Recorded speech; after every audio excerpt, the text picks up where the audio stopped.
I was such in a dungeon in my life, and I felt like I was such in a hole with nowhere to go, with so many issues and so many things to climb over and overcome. But the thing about it is, we all have the ability to come from nothing to something. I was 300 pounds, and my goal was to be a Navy SEAL. Impossible goal, but what if I could? You have to be willing to suffer to get to the other side. And on the other side of suffering is a whole nother world that people have no idea that even exists. From the very beginning, how I became who I am today, I grew up very soft, very insecure. I was beat as a child a lot, not only physically, but also mentally.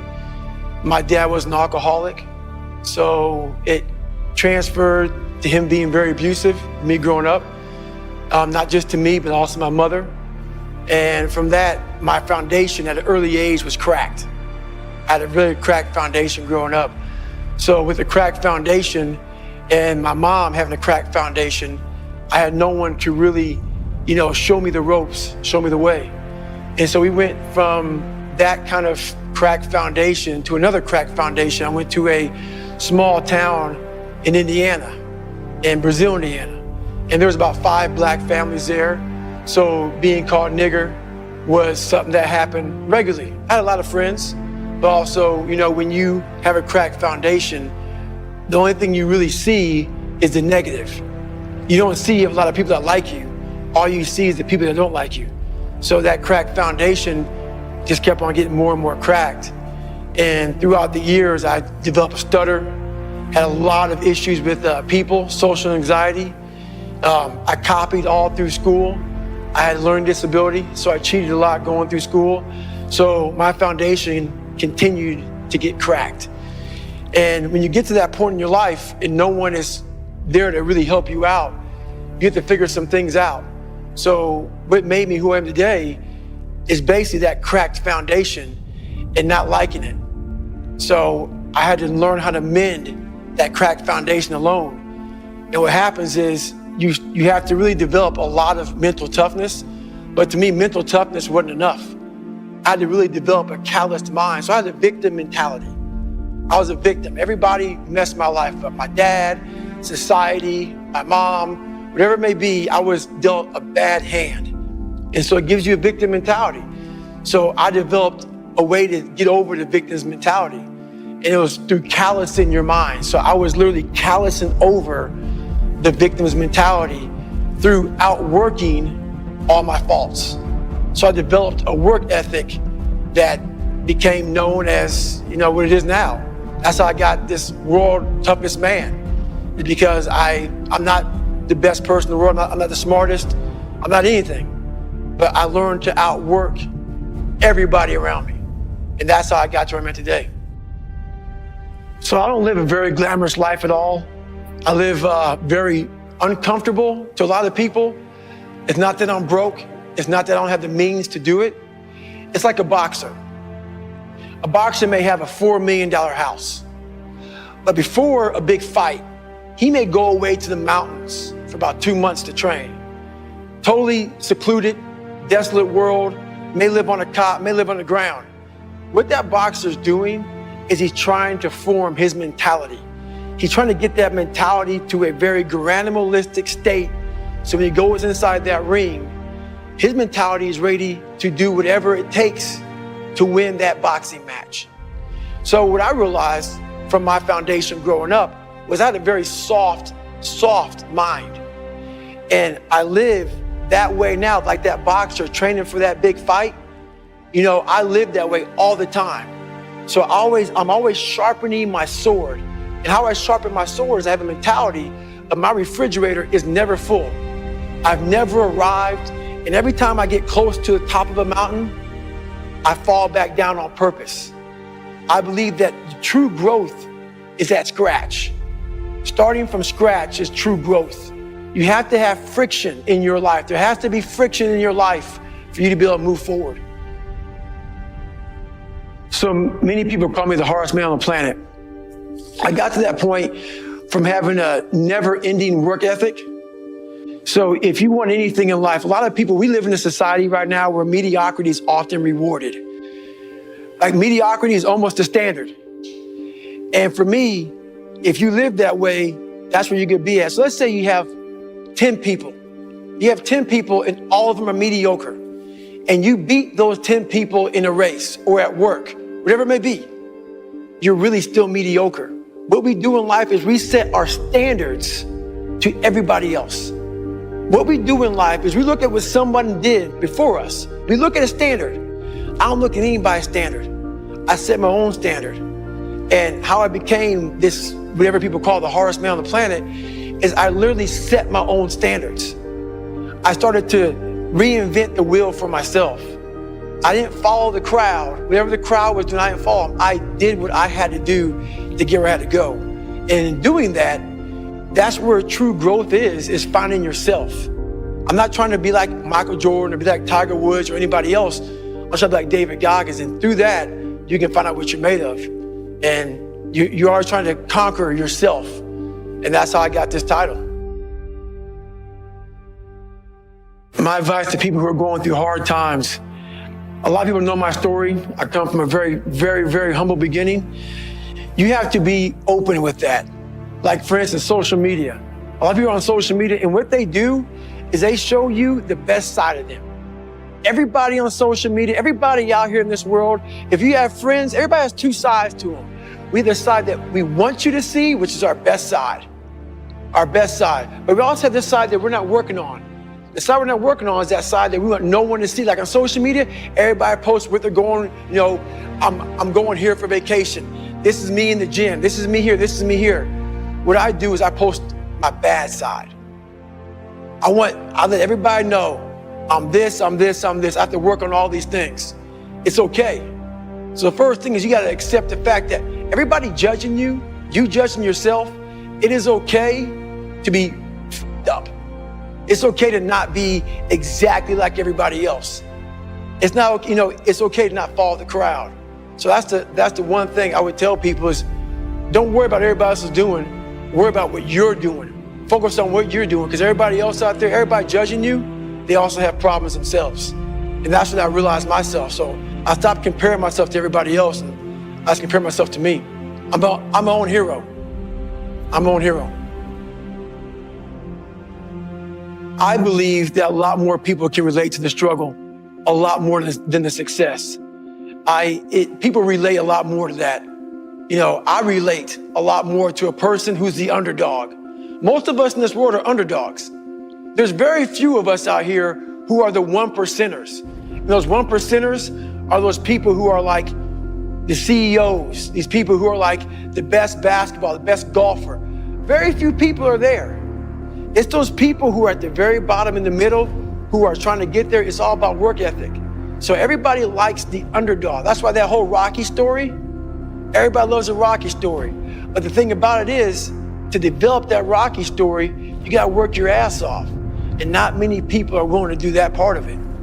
That's the hard part about overcoming the odds, overcoming yourself, is you have to create a Rocky story. So why I like the Rocky film so much is when I was growing up, I didn't have much of a role model growing up. So in between my cheating and me ditching school and all these things, I got obsessed with people that I saw my life in their life. And I got obsessed with people who struggled, with people who were at the bottom of the daggone sewer. I got obsessed with watching these people, and I got obsessed with watching Rocky 1, round 14. And the reason why this specific round is, even to this day, I'm 43 years old. To this day, it puts chills in my body, is I can go back to where I was 10, 11, 12 years old, whenever the movie came out. And I remember my first time watching it. And I was watching round 14 of Rocky 1. And I'll never forget watching this guy who was Rocky, getting his butt kicked. Apollo Creed was just knocking him down, beating him up. And all he wanted to do was go the distance. And to a lot of people, this makes no sense to them. But for a kid who's looking for strength, who's looking for, like, is it possible? You're looking for, is it possible? Can I pull off the impossible? And me watching this film, that's what I saw. So it was a no-name boxer against the best boxer in the world, who's Apollo Creed. And I watched this guy in the ring, who's Rocky, just getting his butt kicked, falling down, getting up. In the 14th round, Apollo is like just killing this guy. But also Apollo's tired. He's extremely tired. But Apollo knocks him down in the 14th round for like the 30th time. And even Rocky's coach, Mickey, is telling Rocky to stay down. And Apollo turns around. He turns around, he thinks that he got this guy. He thinks he beat him. He thinks he finally took this guy out. This guy who's kept coming at him and coming at him and coming at him. Apollo Creed turns around, puts his arms in the air. He turns his back to Rocky, just assuming he's down. I got him. Everybody in the crowd saying, stay down, everybody. This guy is climbing the ropes to get back up. Totally destroyed, nothing left, but he found something. And this is the thing about it. He found something. And I watched this guy get up, and once he gets up, Apollo Creed turns around and sees this. And the look I saw, most people don't even see this.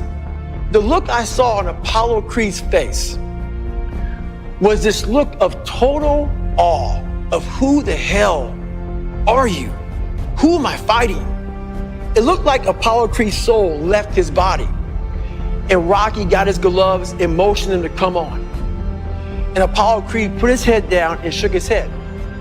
Why that scene resonates with me so much was I was such in a dungeon in my life, and I felt like I was such in a hole with nowhere to go, with so many issues and so many things to climb over and overcome on my own. I wanted every obstacle and every person that ever doubted me to look like Apollo Creed. I wanted the people, whoever it was, people, obstacles, whatever, to look at me like this guy's gonna continue coming after me. I wanted what Rocky had, this ability to keep getting up. I don't care if I win. I don't care if I'm the best. It's not about being the hardest man in the world. I just want to keep coming after you. So through years and years and years of visualizing that scene of that guy just getting up, it's just a movie to some people. But to me, it became what my reality had to become. I had to become that guy who could run on broken legs going through Hell Week, who can endure the most pain, the most suffering. To get where I have to go, I'm gonna have to be that guy. And a lot of people will never understand that because a lot of people just don't have that kind of mindset, but we all have it. I came from nothing. But the thing about it is, we all have the ability to come from nothing to something. But it takes that kind of spirit. It takes that kind of spirit. The cookie jar. The cookie jar is something that I developed years ago. So what happens to me, happens to a lot of us in situations.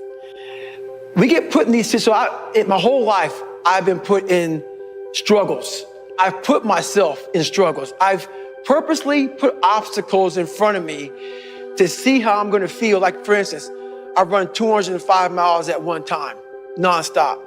Do you know what goes through your mind when your goal is to run over 200 miles and you're at mile 100?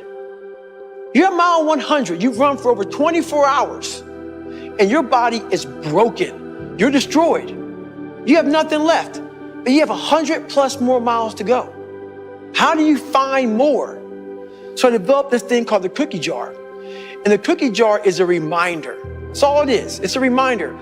Even the hardest person in the planet Earth, we forget how badass we are when times get hard. When times get hard, your mind spazzes out. It freaks out, it goes somewhere else. We forget. That cookie jar, you gotta take 1 second. Take 1 second, and that cookie jar has all these things in it. All the things you overcame.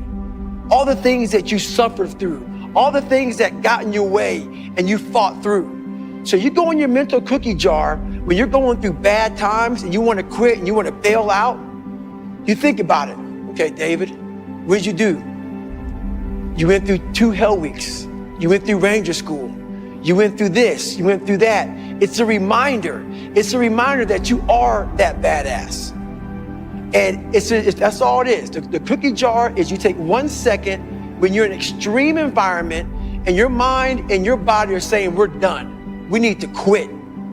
You gotta remind yourself, hang on a second. I've overcome a hell of a lot more than this. And I have the strength to persevere, to move on, to not be mediocre, to not settle for what's in front of me, to overcome the odds. The what if mentality is a mentality of a lot of us in this world have people who say we cannot do something. You can't do it, you're too short, you look a certain way, you act a certain way, you're not smart enough. I hit that roadblock every time. I was 300 pounds. I'll never forget, I was 300 pounds. I went from 175 to 300 pounds, and my goal was to be a Navy SEAL. Impossible goal. And every Navy recruiter that saw me said that, besides one. Every recruiter said, there's no way, man. You're 297 pounds, and you gotta lose so much weight so fast. I talked to one recruiter, and I never forget getting back in my truck, and he said, you cannot do this. But I got in my truck and I said to myself, but what if I could? What if I could pull off this miracle? How will I feel at the very end if I can defy all the odds? The what if mentality is this guy told me I was a 36th African-American Navy SEAL in Navy SEAL history in over 70 years. This guy told me there's only 35 African-Americans to ever be a Navy SEAL. He was pretty much telling me, you ain't got what it takes. I took that and said, what if I can be the 36th? Versus taking what he said, all the negativity he's putting on me, because he can't imagine himself doing what I'm about to do. So most people who can't imagine it, they reflect. It's like a mirror. They put that right on you. If they can't see themselves doing it, I can't see you doing it. I take that mirror and I totally discard it. And I say, what if I can be the 36th person to ever do it? So I use all their negativity as positivity and fuel to get me to where I need to go. What drives me today is being my best. And being my best is a never-ending journey. A lot of people call me obsessed. That's fine. I probably am obsessed. When you finally realize, like for me, that humble beginning I had, when you realize that I could have literally given up, and right now at 43, I could still be a 300-pound man spraying for cockroaches. It's truly amazing that a lot of us walk this planet Earth being a fraction of what we're capable of being. I look back on when I was 24 years old, and that could have been my 100%. If I chose to take the path of least resistance, that could have been my 100%. Never knowing that in that 300-pound body, the kid who couldn't read, all this other stuff, 4th grade reading level, is now a person that's been through almost every special ops training in the world, has broke several records, and has continued to grow. Once you realize what's on the other side of that, that will keep you, I'm the most driven person in the world, because I realized that I was leaving so much on the table. I was leaving so much on the table, never knowing that inside that fat guy was this person here. And once you peel the crust, peel that crust away and see who you really are, you open your mind to a whole nother world. So I've opened my mind up to a whole nother world that most people can't even fathom because they haven't dug deep into their own personal problems. So people think I'm crazy because I found a whole nother way of living. I think they're crazy for never even trying to get to the other side of whatever's in front of them. So what drives me every day is finding more of myself. So how I suggest to someone of breaking the habit of constantly making excuses is do something every day that sucks. There's a saying out there. There's a saying that says, triple down on your strengths. Tripling down on your strengths does one thing to you. It makes you very comfortable. It makes you very strong at what you're good at. So why people have excuses is that's the world they live in. They live in a world where if they're good at running, all they do is run. If they're good at reading, all they do is read. So the excuse world comes up is because when the world, life, doesn't give a damn what you're good at. It's just gonna put challenges in front of you. So when that challenge comes up that you're not great at, the first thing the whole triple down on your strengths mentality does is it forces you to say, I'm not good at it, so I'm not gonna do it. Versus saying, I'm not good at it, I'm gonna be great at it. I'm gonna figure out, I'm gonna put the work. That's how you start to callous your mind. The excuses that we're making are just because we're not good at it. So it makes us feel insecure. It makes us feel a certain way. That's why I tell everybody, you cannot fix anything in life until you fix yourself. A lot of people out here give great, how many people do you know in your life that give great advice? They give the best advice on the planet Earth, but their life's all jacked up. No one looks inside themselves because what they see inside is ugly. It's ugly, it's full of lies, it's full of secrets, it's full of insecurities. Once you dive into that, you have no more excuses because you'll start ripping away those layers of insecurities. You know, the other end of those layers is exactly who you truly are. So do something every day that sucks. Get outside your comfort zone. Triple down on your weaknesses, not your strengths. That's how you grow. That's how you stop making excuses. So my book's coming out December 4th. It's called Can't Hurt Me. Why I titled it Can't Hurt Me is this book is a self-help memoir.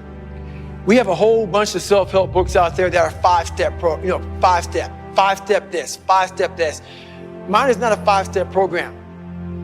Mine is about getting to the root of the problem. And the root of the problem is yourself. You have to master your own mind. And once you master your mind, your own mind, everything else is taken care of. So Can't Hurt Me is about life. It's about you. It's about my mentality, but you get to develop your own mentality. So life is full of people who are getting bullied, people who are, once again, insecure, people who are going through problems, a lot of problems. But if you have this mentality that you start to develop of you can't hurt me. When I was going through SEAL training, all the training I went through, it's what you say to yourself on a daily basis. If you say, you can't hurt me, can't hurt me. Every time I got my ass kicked in everything I did, whether it be a fight or a test or going through SEAL training or Ranger school, can't hurt me, can't hurt me, can't hurt me. It starts to get in your mind. And before you know it, it's the truth. So when you fail, you fall on your ass, somebody bullies you, whatever's going on in your life, can't hurt me. Because why that saying is true is not because you say it. You have to put the work in to develop that calloused mind to believe it's true. So a lot of people want to know what I say to myself when I'm out here doing these long events, my self-talk. So what are you saying to yourself, David, when you're out there and you're at mile 75 of a 135-mile run through Death Valley? Well, I tell myself, back in the day, I was the weakest person that God ever created. That's what I thought. I made this man to be the hardest man God ever created. That's what I tell myself. I tell myself I'm the hardest man that God ever created. Is it true? I don't care if it's true or not. I believe it. But a lot of people, like these books, self-talk, visualization. Self-talk doesn't mean anything. You can tell yourself you're the baddest person that ever lived. Self-talk without the work is just lies. So when I'm telling myself I'm the hardest man on the planet, when I'm in the worst situation possible, I'm going back to the 3 hours I put into training every day. I'm going back to the 3 a.m. wake-up call, looking at my running shoes thinking, God, dog, 75 days in a row, no days off, running 15 miles a day. I don't want to do it. And you lace them up. So when I'm in that horrible spot and I'm talking to myself, I'm also recalling all the training sessions, all the years, all the hard work. So when I talk to myself that way, that self-talk is real. It's not lies. Because if you're taking a test in school and you haven't studied for it, and you say, I'm gonna pass this test, chances are you're gonna fail it because you haven't put the time in to get the result of passing. So self-talk is huge, but putting the work in is bigger. There's a lot of people in life who are theorists. Theorists are people who, it may be that guy in the corner who's at the library all day long, old man with gray hair. He's the master of the mind. He mastered the mind by being a theorist. He got all these books and read about how the brain is supposed to work. That's a theorist. He has all these theories on how it's supposed to be done. You want to be a practitioner in life. A lot of people who study theories will put these bars, these invisible bars and barriers on your mind about what we can and cannot achieve as human beings. That's a theorist. A practitioner will listen to a man like a theorist and defy the odds. Don't ever be a theorist, be a practitioner. Be a guy who goes out there and actually does the work. Put yourself in situations. Like when I was going through Hell Week, I got to see where my mind was. It's 130 hours. Hell Week's 130 hours. At hour 48, 72, your mind is a mess. You're all over the place. A theorist would tell me what he thinks is going to happen. A practitioner dives into suffering, and as he's suffering, he's then writing the book while he's suffering. It's easy to write a book while you are in a nice 72-degree library flipping the page. A practitioner writes a book when he's in the hell, when he's in suffering, when it's 50-degree water, everybody's quitting, snot's coming out your nose. That's how you really start to figure out what the mind and body are capable of. Don't read a book about it. Don't read what some man wrote. Put yourself in the environment. See how you start to talk to yourself in the worst times, in the worst situations. And that's how you start to develop that real self-talk, that real visualization, the real tools to get through those hard times. You have to be willing to suffer to get to the other side. And on the other side of suffering is a whole nother world that people have no idea that even exists.